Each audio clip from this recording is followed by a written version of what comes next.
بسم اللہ الرحمن الرحیم نحمدہ و نصلی علی رسولہ الکریم۔ السلام علیکم ناظرین اکرام، آپ دیکھ رہے ہیں پس منظر۔ میں ہوں آپ کا میزبان ساجد ورک۔ پاکستان کی معاشی صورتحال کی خرابی میں کوئی ایک فیکٹر نہیں ہے، بہت سارے عوامل شامل ہیں، مقامی بھی ہیں اور غیر مقامی بھی۔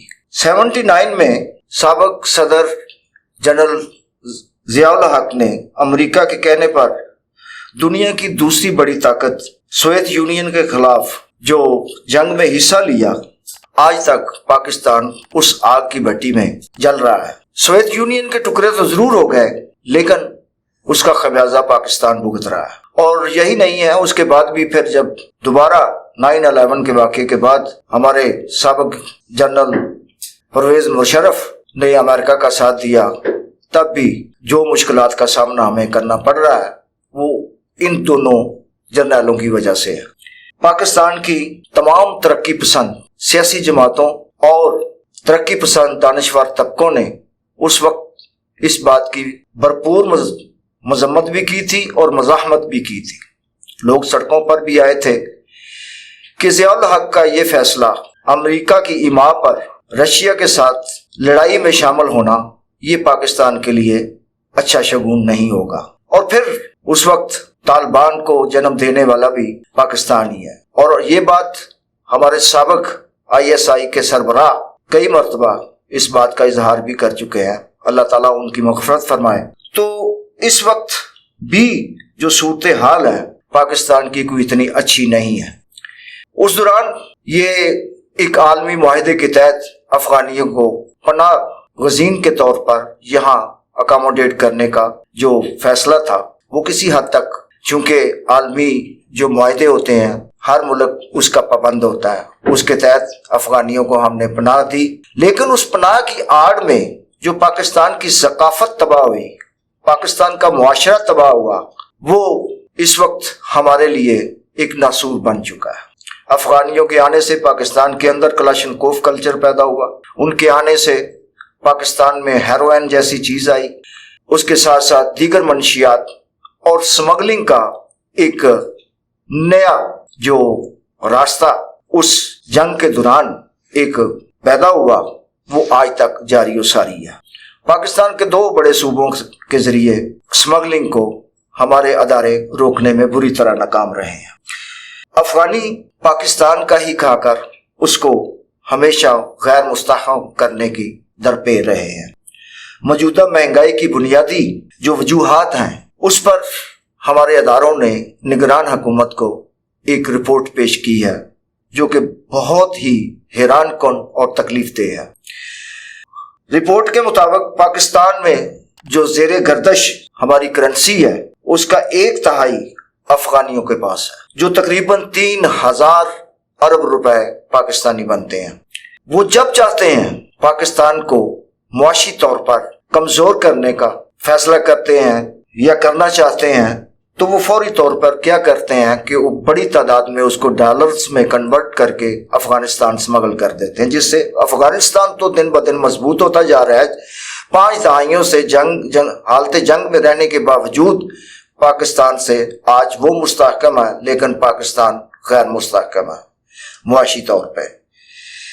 صرف یہی نہیں بلکہ سمگلنگ کر کے بھی پاکستان سے ڈالرز مسلسل افغانستان منتقل کیے جا رہے ہیں، جس سے افغانستان کی معیشت مستحکم ہو رہی ہے اور ہم مرتے مرتے بھی افغانیوں کو اپنا خون پلا رہے ہیں۔ یہ ہے ہمارے ساتھ وہ ناانصافی کہ ہم نے افغانستان کو ایک مسلم برادر ملک سمجھتے ہوئے ان کو اپنی جگہ دی، اپنے گھروں میں جگہ دی، اپنے شہروں میں جگہ دی۔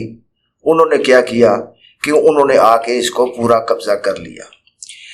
آج ہم خیبر سے کراچی تک دیکھیں اور کشمیر تک، بلوچستان تک، ہر جگہ پہ افغانی موجود ہیں، یہاں تک کہ اربوں روپے کی پراپرٹی بھی انہوں نے بنا رکھی ہوئی ہے۔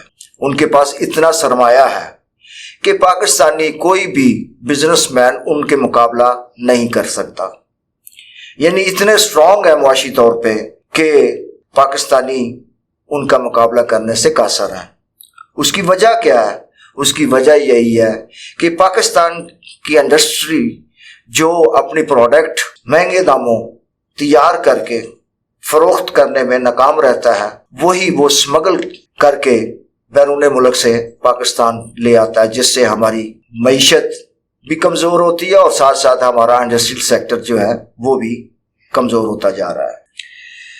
اس کے ساتھ ساتھ 1 کروڑ سے زائد افغانیوں کو پاکستان میں کینسر کی طرح پھیلانے میں جو نمایاں کردار ادا کیا ہے وہ ہمارے وزارت داخلہ کے زیر نگرانی چلنے والے ادارے نادرا کا ہے۔ نادرا نے تقریباً ہر افغانی کو پاکستان کا CNIC computerize national identity card دے دیا ہے۔ اب وہ کس طرح دیا گیا ہے یہ حکومتی اداروں کے سوچنے کا کام ہے۔ میں اور میرے جیسے جتنے بھی ہمارے صحافی دوست ہیں وہ نشاندہی کر سکتے ہیں، لیکن ان کا تدارک کرنا ہمارے بس کی بات نہیں ہے۔ ان کا تدارک وہی ادارے کر سکتے ہیں جن اداروں کی آشیرواد پر یہ ادارے اپنا غیر قانونی بھی اور غیر جو جس حوالے سے بھی آپ کہنا چاہیں کہہ سکتے ہیں کہ وہ ہر وہ کام کرتے ہیں۔ یہاں تک بھی دیکھنے میں آیا ہے کہ نادرا پاکستانی شہری جو اپنے دادا پردادا سے یہاں رہ رہا ہے اس کا شناختی کارڈ بنوانا جتنا مشکل ہے، آپ سب کو تجربہ ہوگا کہ نادرا کے آفس میں کتنے چکر لگانے پڑتے ہیں۔ لیکن ہمارے مقابلے میں ایک افغانی جب جاتا ہے تو چونکہ اس کے پاس بے شمار پیسہ ہوتا ہے، وہ اپنے پیسے کے بلبوتے پہ نادرا کے لوگوں کو خرید کر اپنا شناختی کارڈ بنوا لیتا ہے۔ تو اس سے نہ صرف ہمارے ملک کے اندر ان کو سٹیزن شپ دی گئی ہے بلکہ ساتھ ساتھ ان سے جرائم میں بھی اضافہ ہوتا جا رہا ہے۔ نگران حکومت نے افغانیوں کے نادرا کارڈ جو ہیں اس کو بلاک کرنے کا فیصلہ کیا ہے۔ رپورٹ کے مطابق افغانی اب پاکستان کے لیے سیکورٹی رسک بن چکے ہیں اور ان کا انخلاء پاکستان کی بقا کے لیے، اس کی سلامتی کے لیے، اس کے استحکام کے لیے، اس کی معاشی ترقی کے لیے ناگزیر ہو چکا ہے۔ اور ایک اطلاع کے مطابق اس کے لیے ایک حاضر سروس جنرل منتخب کیا جا رہا ہے جو اس آپریشن کو پایا تکمیل تک پہنچانے کی کوشش کرے گی۔ جو ہی یہ معاملہ اپنے انجام تک پہنچے گا اس کے بعد اس کو ان لوگوں کو افغانستان واپس بھیجنے کا عمل شروع کیا جائے گا اور یقیناً اس سے پاکستان سے بہت بڑا بوجھ جو ہے وہ قدرے کم ہو جائے گا۔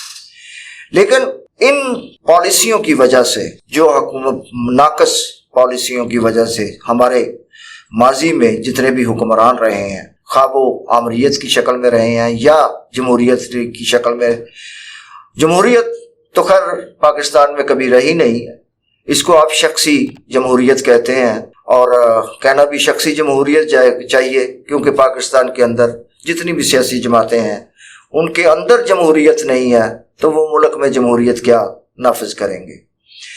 تو آمریت تو آپ کو پتہ ہے کہ ان کا ایک فیصلہ ہوتا ہے، اس فیصلے پہ ہر ایک کو عمل کرنا ہوتا ہے۔ اب جو صورتحال ہے، نگران حکومت کا جو ہے سیٹ اپ، وہ کب تک چلتا ہے، الیکشن کب ہوتے ہیں، یہ ابھی کوئی قریب نظر نہیں آ رہا۔ الیکشن کل ہی ابھی پریزیڈنٹ نے الیکشن کمیشن کو تجویز دی کہ میرے خیال کے مطابق جو 90 دن کے بعد یہ 6 نومبر کو عام انتخابات ڈیو ہیں اور اس کے لیے جو ہے وہ اعلیٰ عدلیہ سے رابطہ کیا جائے، ان سے مشاورت کی جائے کہ اس کو کیسے پاسبل کرنا ہے۔ تو جہاں تک پاسبل کرنے کا تعلق ہے، اس میں الیکشن کمیشن با اختیار ادارہ ہے، وہ جب چاہے گا وہ اس کو اناؤنس کر دے گا۔ لیکن جو ہمیں اطلاعات مل رہی ہیں، جس طرح 2-4 مقامات پر اپنی تقریروں میں آرمی چیف سید عاصم منیر نے اظہار کیا ہے، اس کے مطابق لگ یہ رہا ہے کہ جب تک وہ آپریشن کلین اپ نہیں کر لیں گے، خاص طور پہ کرپشن، بدعنوانی اور یہ جو لوٹا ہوا مال جو کم از کم پاکستان کے اندر موجود ہے اس کو ریکور نہیں کر لیتے، تب تک میرا جہاں تک خیال ہے کہ الیکشن کا امکان نہیں ہے۔ اور الیکشن ہونے بھی اس وقت چاہیے جب تک ایک مرتبہ صفائی نہیں ہو جاتی، کیونکہ اس وقت جس دلدل میں پاکستان کے عوام پھنس چکے ہیں اس کی صفائی ہونا بہت ضروری ہے۔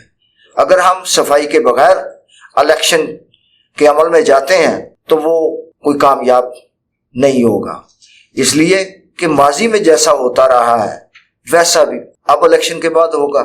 تو سید عاصم منیر کو بھی چاہیے کہ وہ بھی اپنے عزم کو آگے بڑھائیں اور اس کو لے کے ایک مصمم ارادہ کریں اور یہ طے کریں کہ اس کو جلد از جلد نپٹانا ہے اور اس کو ڈیموکریسی میں لے کے آنا ہے، کیونکہ ملکوں کی ترقی کا انحصار جو ہے وہ جمہوریت سے ہے، اور اس میں شخصی جمہوریت جو ہے وہ نہیں ہونی چاہیے، عوامی جمہوریت ہونی چاہیے۔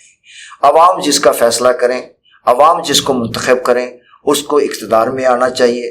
اس کی پشت پناہی کرنے والا کوئی بھی ادارہ اس کی پشت پناہی کرنے سے گریز کرے، کیونکہ جب بھی کوئی گورنمنٹ بنتی ہے تو ماضی میں یہ دیکھا گیا کہ ان کی پشت پہ کوئی نہ کوئی ادارہ کار فرما رہا ہے۔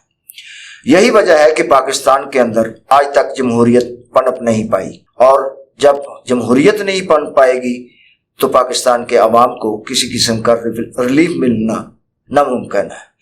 تو پاکستان کے عوام جس طرح اس وقت مہنگائی کی چکی میں پس رہے ہیں، اس کا سب سے پہلے اس کا حل نکالنا بہت ضروری ہے۔ جب تک عوام کو آپ ریلیف نہیں دیں گے تب تک یہ معاملات سدھرنے والے نہیں ہیں، کیونکہ اس وقت مہنگائی، بے روزگاری، لاقانونیت، منشیات فروشی، جرائم یہ اس قدر بڑھ چکے ہیں کہ پاکستان کا کوئی بھی شہری اس سے محفوظ نہیں۔ تو ناظرین، یہ ایک افغانستان کے حوالے سے ایک رپورٹ ہے، لیکن اس کا یہ مکمل نہیں ہے۔ اس کا نیکسٹ ایپیسوڈ جو ہے وہ آپ کل دیکھیں گے، اور تب تک کے لیے اجازت دیجیے۔ اللہ حافظ۔ پاکستان زندہ باد۔